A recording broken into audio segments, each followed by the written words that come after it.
In today's episode, let's do an incense reading.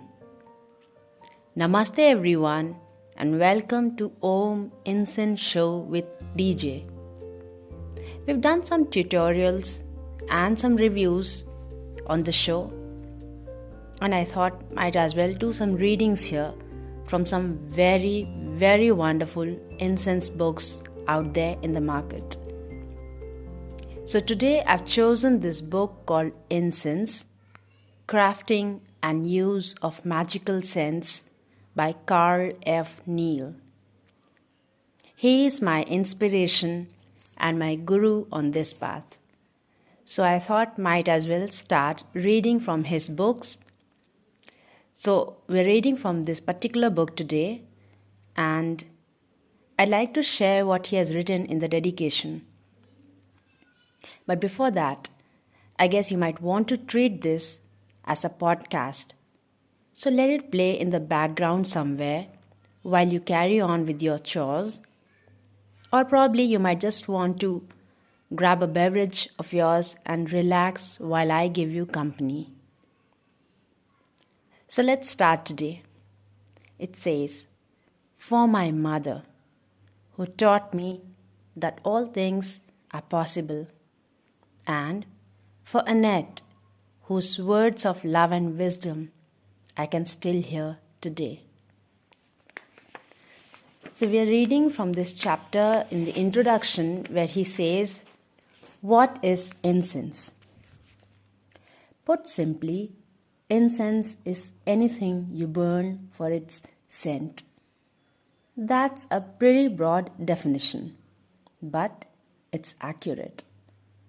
The two key concepts that define incense are scent and burn.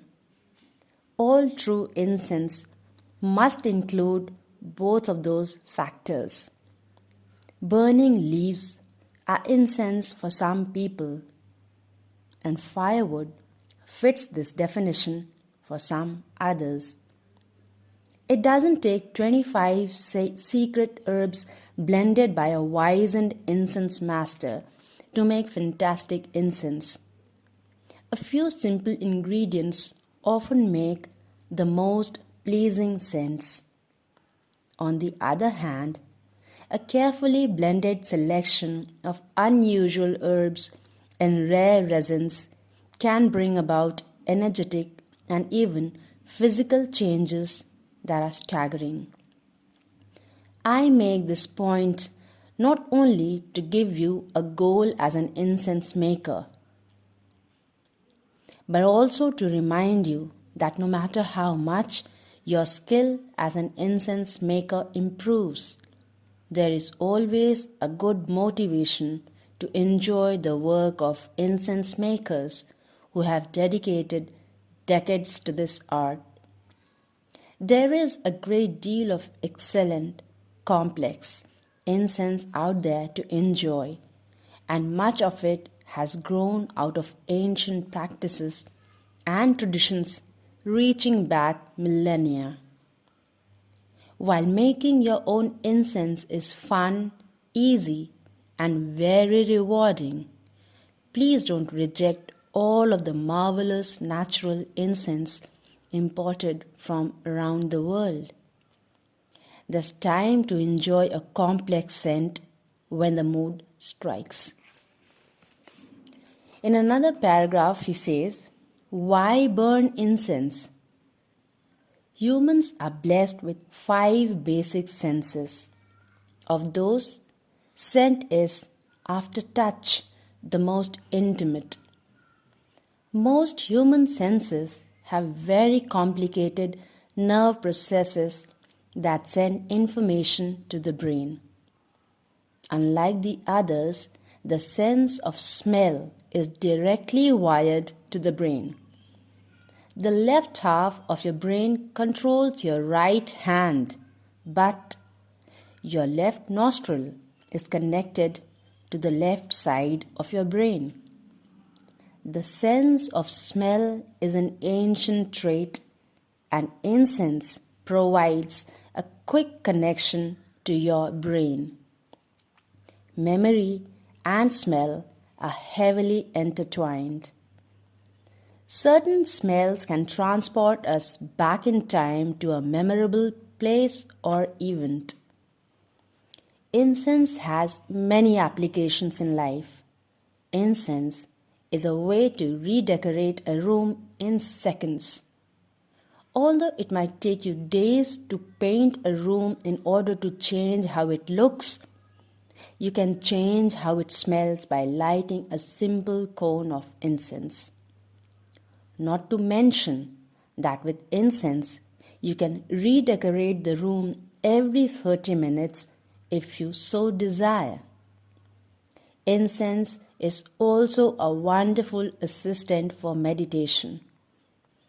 The gentle scent of sandalwood and cinnamon can bring greater depth to your meditation with the wonderful after effects of the scent lingering in the air. In fact, many types of high quality Japanese incense are an integral part of the meditation habits of people worldwide. This incense may actually create a biochemical reaction that affects the meditation experience. Incense has long been a way that humans have sent their words to the gods and goddesses of their people.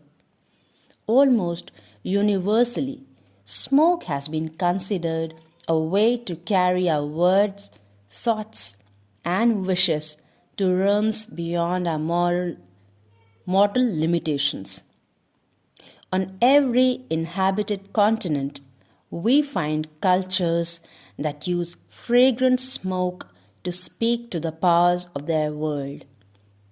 Prayer and smoke are deeply entwined throughout history and across many different cultures. To me, these practices alone demonstrate the significance of incense to those who use it.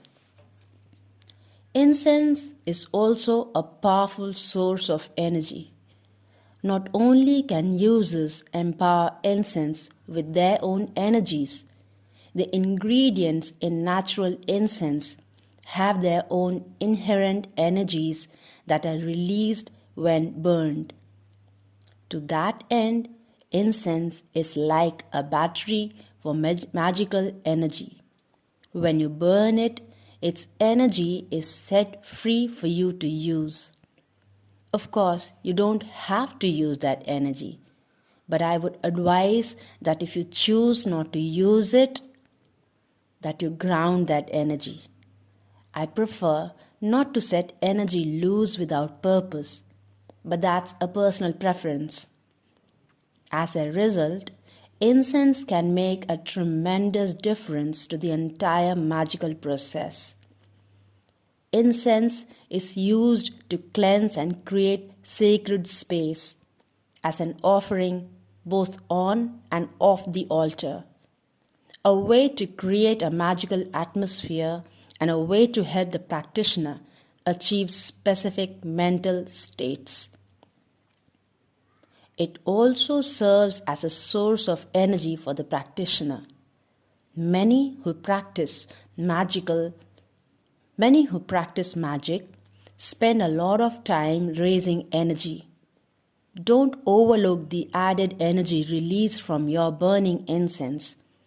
The effects of incense can have a deep impact on both major rituals and minor magics. Finally, although it is quite mundane, sometimes there is a bad smell that you might want to mask. From litter boxes to cigarette smoke to stale fish, there are things in all our lives that don't smell as good as they could. Lighting a stick of incense offers an immediate way to modify the scent of any room. It takes work and practice to make truly amazing incense. And it seems a shame to waste all of that energy on covering a bad smell. But incense exists to improve our lives.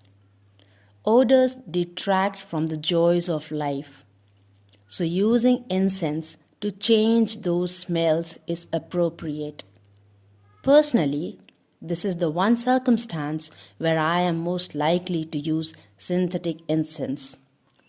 Often, the cloying, overpowering smell of synthetic incense can be just right when you have an unpleasant scent to banish. And then he goes on to another paragraph. So for today, I think that's enough. I hope you've enjoyed the podcast, and I'll be giving you, I'll be getting more readings for you here. And just in case you want to buy this book, I'll be providing the link of it in the description box below. And you might want to check this book on Amazon. They have a Kindle version as well as a print version. So that's it for today. I hope you enjoyed today's episode, and I hope I was able to give you company.